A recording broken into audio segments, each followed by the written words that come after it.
Hi, I'm Elizabeth with L&E Research, and I'm here to share more about the virtual wall, a portable system that you can take almost anywhere in the world to create an in-store experience. Let's learn more about the virtual wall from our technology partner, Informed Decisions Group.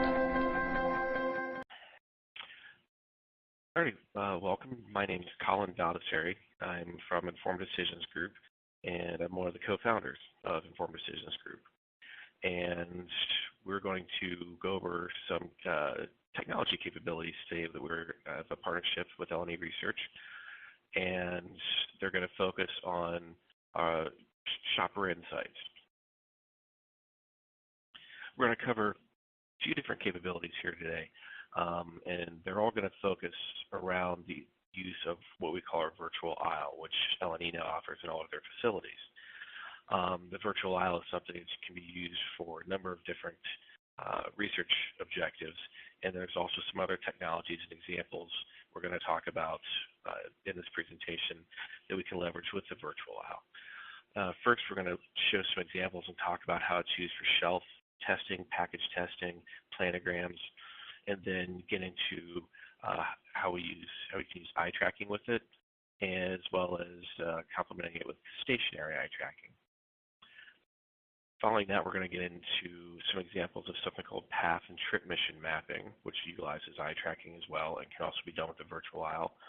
And then using the virtual aisle for life-size conjoint research. Then followed by using it for menu board testing for quick-serve restaurants. And lastly, how we can also tie biometric tools into it. So first we'll start off here with the shelf planogram and package testing.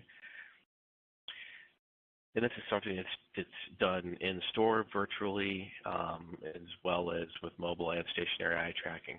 And we're going to focus on the virtual aspect of it here. We'll begin with the case study. We actually had a client who was looking at redoing their planogram in aisle and to optimize, obviously, their sales. And they previously did a number of different research projects to come to an optimized planogram. And this is something where the final use was eye tracking. And basically, once they finally got to their optimized planogram, they wanted to test the actual planogram in store. And basically, while it comes to eye tracking, we have a specific metric that we call share of attention. And rather than relying on just the basic metrics in terms of what percent of the shoppers noticed products, how long they looked at them, how many times they looked at them, we actually use the share of attention by coding every single product on the shelf and understanding from a 360-degree perspective how any change to the shelf is going to impact every single product on the shelf. So while the client actually had what they considered an optimized planogram, they had increased attention, and they actually everything was working out perfect for them in terms of the metrics. We actually coded for every product on the shelf and found that through our eye tracking that not only was not an optimal planogram for them, but it was actually this planogram was actually attracting even more attention to two of their competitors. And that's something looking at basic eye tracking metrics wouldn't have shown. So we actually were able to see that immediately by looking at the share of attention metric and the fact that it was lower with their test. So with the test metrics they were using, we were able to keep them from making a costly mistake by going for the planogram that was actually going to help their competitors even more. On the next slide here, this shows an example of how a virtual aisle would look when we're actually testing it for shelf insights with eye tracking. And there's key metrics here that we use. And as you can see here, this is a heat map overlaid onto a virtual shelf. And what we can do is we draw areas of interest around every SKU on the shelf. And then we are able to see changes in those key metrics with the different shelves that are being tested. In this example here, there's test metrics for the share of attention, percent noticed, engagement, and fixations. We were actually able to see differences in those, giving the different concepts that were tested.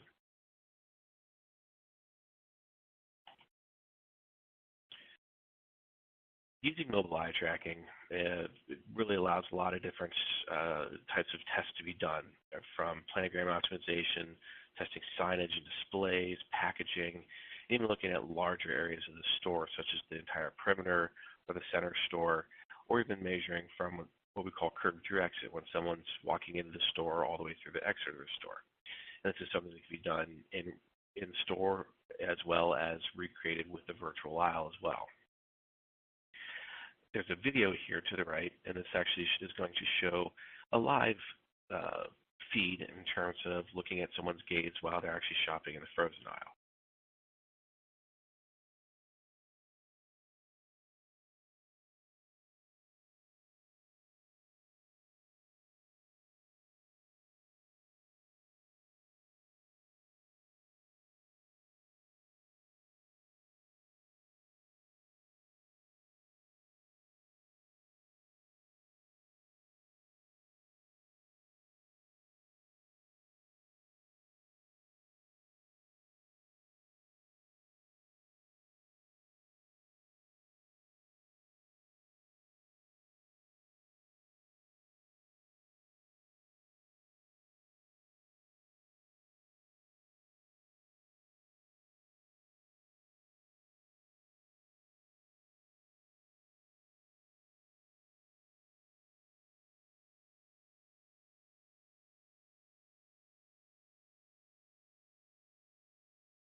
Now to get into more detail about the actual mobile virtual aisle.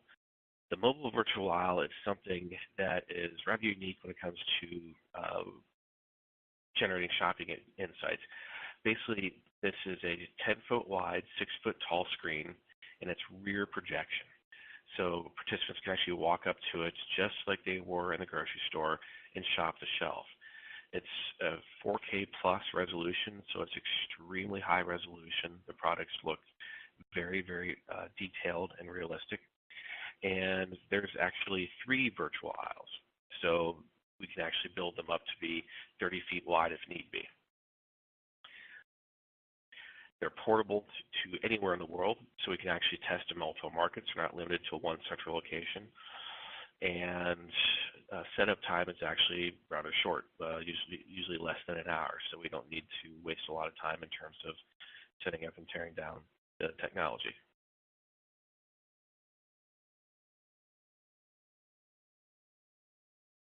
On this next slide, we actually show some of the 2D, 2.5D, and 3D options of the virtual aisle. It is also a touch screen, and it can be built to allow participants to walk up to it, touch it to pick up products, to see the front of the product, the back of the product, or they can actually, in the 3D option, pick up the product and spin it entirely around 360 degrees. Additionally, the virtual aisle does capture basket data as well. So we can measure how many times something was picked up, put back, as well as what was put into their shopping basket.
Another capability that works very well for the virtual aisle is something called stationary eye tracking. And this is something that is done usually in tandem with virtual aisle research. When participants are done shopping at the shelf, a lot of times clients will have additional questions regarding package diagnostics, specific elements of the packaging. And in these situations, once the participants are done shopping the shelf, they then are shown individual package images on a laptop screen. And this eye tracks each of those images and allows us to dissect the package elements to understand certain areas on the package, if they're actually breaking through, if they're engaging the shoppers, or if there's just certain areas that are just going unnoticed. And there's also a video clip to the right here, and that shows an example of a participant viewing packages on the screen, and it shows their gaze while they're actually evaluating the packaging.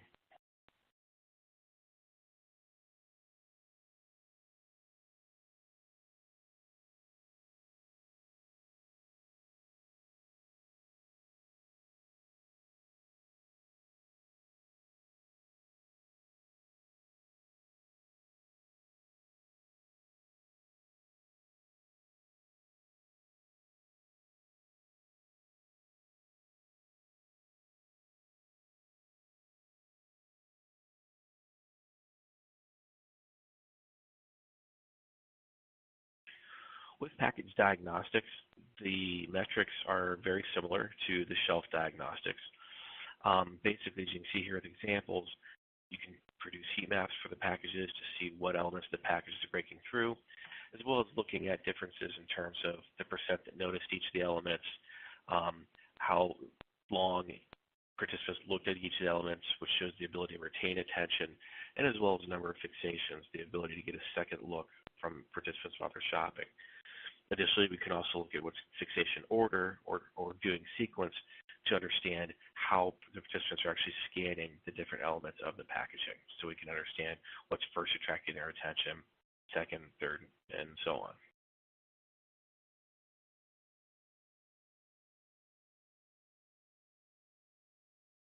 The next thing I'm going to talk about is something we call path or trip mission mapping, and this is done by using something we call macro coding with the eye tracking. And this is something that can be done in store to measure an entire shopping process, and it can also be done with the virtual aisle as well. With the virtual aisle, we can actually recreate entire retail environments and present them in the form of a video so participants can actually go through and shop an entire store. The end result is to see topographical maps of the retail environment to understand where there are visual hotspots, to help clients understand how people shop in terms of their path that they take, as well as areas that are more optimal for placing merchandising, things that displays, communications, signage, things like that.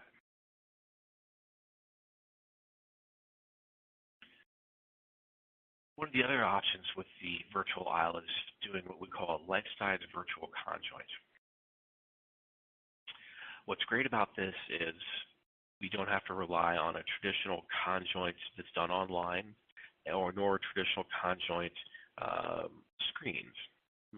When most conjoints are done, they're online, and it just shows a number of different product configurations and asks which would you buy and gives you a none option. Then it tends to go through a number of different tasks asking those questions.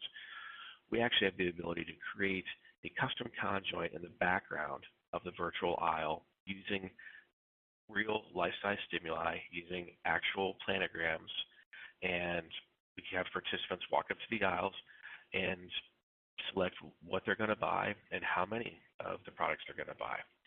And we can actually go through different variations of the aisle configurations, so this can be used for different pricing for products, different package designs, different sizes for the SKUs as well. And in the background, the data is populated based off of what the people are buying, and the end result is a conjoint simulator that allows our clients to test what-if scenarios, as well as forecast sales given different variations that they're testing, whether it be number of facings, different planograms, pricing, packaging sizes.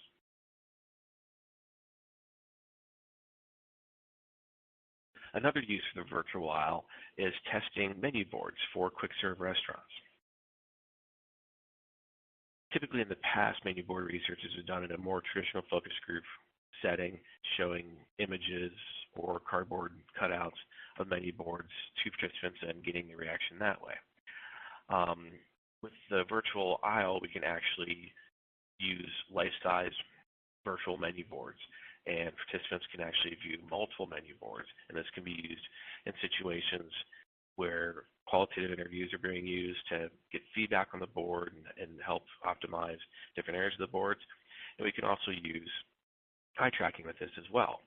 So we can actually measure how participants navigate the menu boards and how to optimize location, content, pictures, things of that nature. Lastly, we can also incorporate the conjoint perspective and do what's called a menu-based conjoint. So if the clients are actually interested in understanding what products, what items should actually be on the menu board and what different price points, we can actually create a menu-based conjoint, have that run in the background while participants are quote-unquote ordering from the virtual menu boards.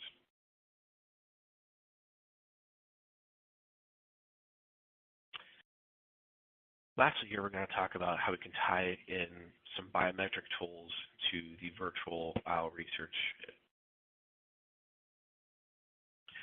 One of the most used biometric tools with the virtual aisle, or with really a lot of the shopper research in general, is neuro. And to gain neuro data, we use mobile EEGs, or mobile electroencephalograms.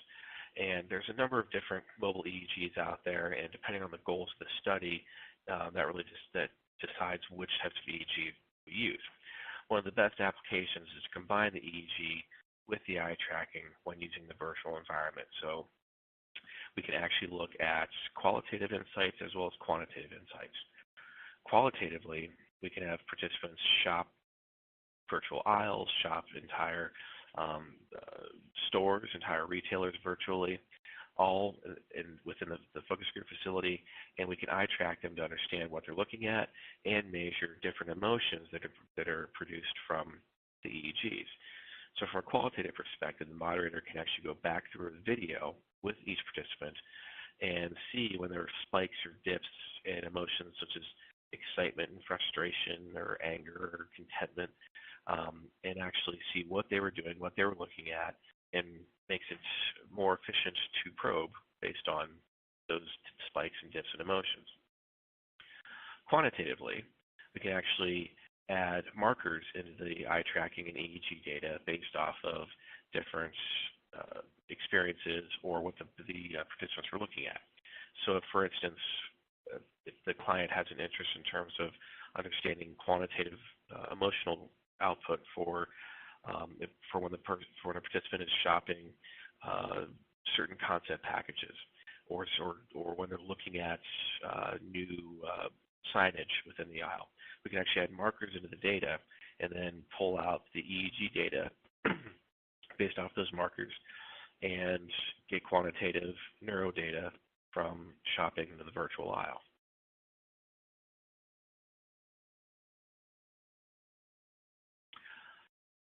The last biometric I'm going to talk about is microexpression coding, or otherwise called facial coding. And this is something that is used with the stationary eye tracking that we talked about earlier. This is when participants are actually looking at a computer monitor and being eye tracked while they're actually interacting with the computer monitor. This is something that can be done for package assessment, or most commonly is actually used for website usability, online shopping, and TV advertisements. In these situations, the participants would go online using the laptop, and they would have specific instructions in terms of what they were going to be shopping for. And we can eye track them while they're doing that to understand, obviously, what they're looking at and what's attracting their attention. And the microexpression coding also measures their emotions based off of the microexpressions, and they're being recorded using a webcam. And this can be used qualitatively as well as quantitatively. Qualitatively, it's very similar to the neuro and EEG, where we can actually look at spikes and dips in different emotions, such as engagement, anger, joy, surprise, and the moderator can actually see what the participant was doing, what they were shopping for online, and where they were looking, and use that to help probe in their discussion. It can also be used quantitatively, similarly to the EEG as well, where we can add markers to the data and pull out quantitative emotional metrics for certain activities that the participant was doing, such as during the checkout phase, or whenever they find something and it's not in stock, or when they're shopping for certain categories or other categories. Then we can actually look at the quantitative emotional data from that aspect.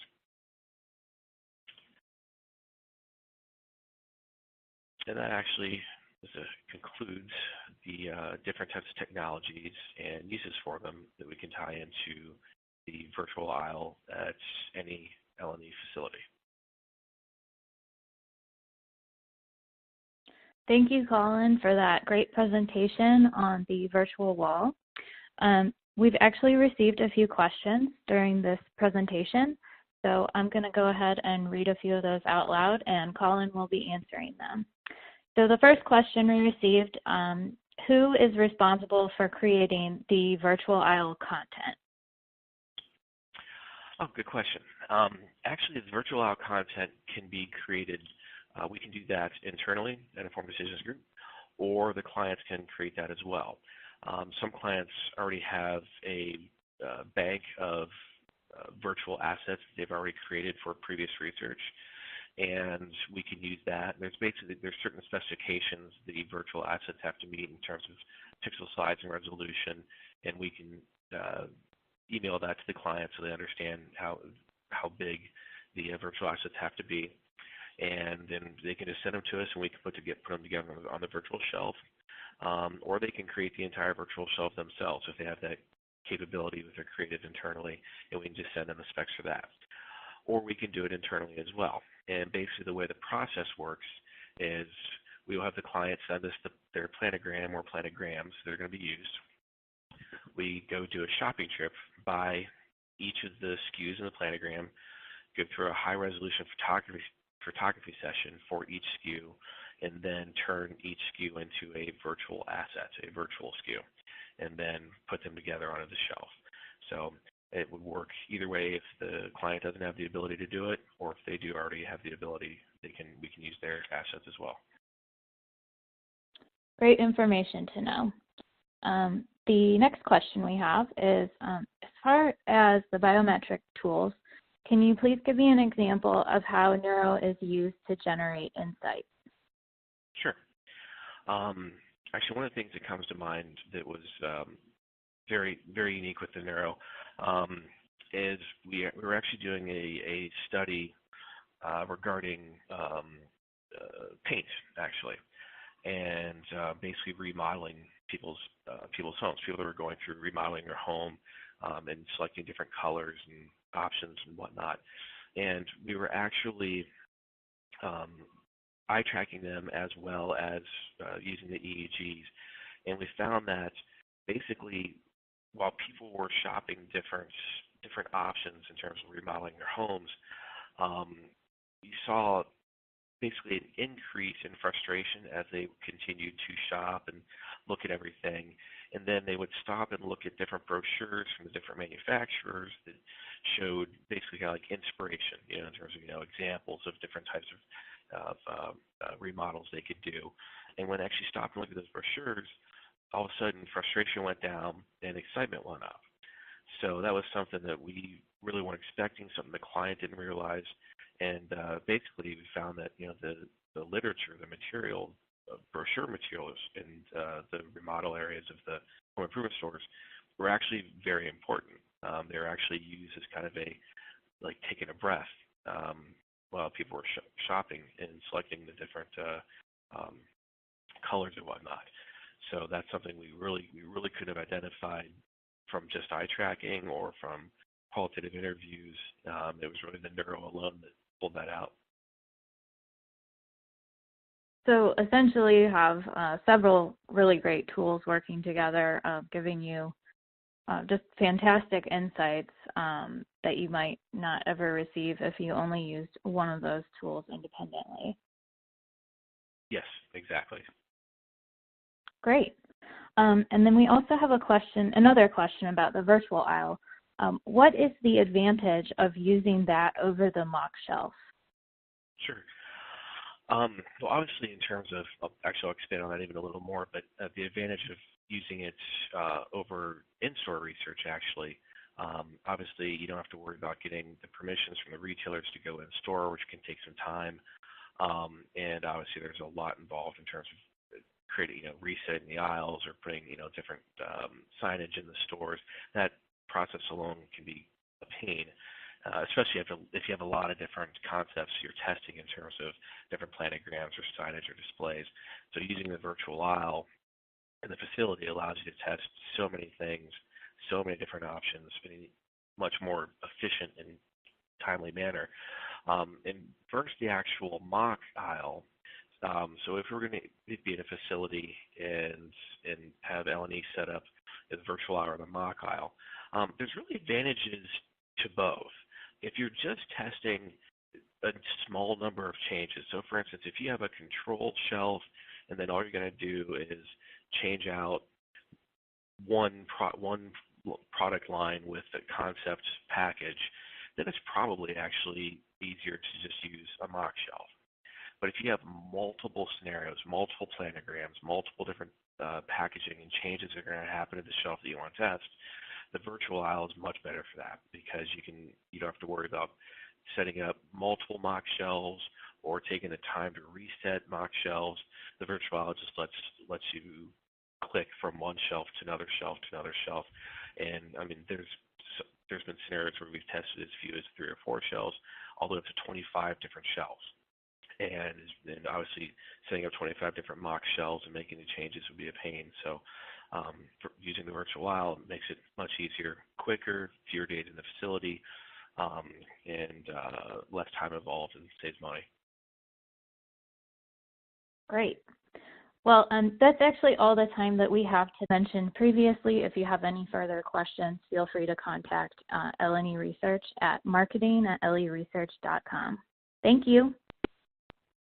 Exciting technologies to better understand your customer are here, and L&E Research has partnered with the most innovative companies to offer you turnkey solutions to better understanding your customers' needs. If you would like to learn more about our technology offerings or have a study and would like a second opinion on how to incorporate these technologies, call for a free consultation with one of our research design engineers or email us. Thank you for watching L&E Research's webinar series on the latest industry technologies.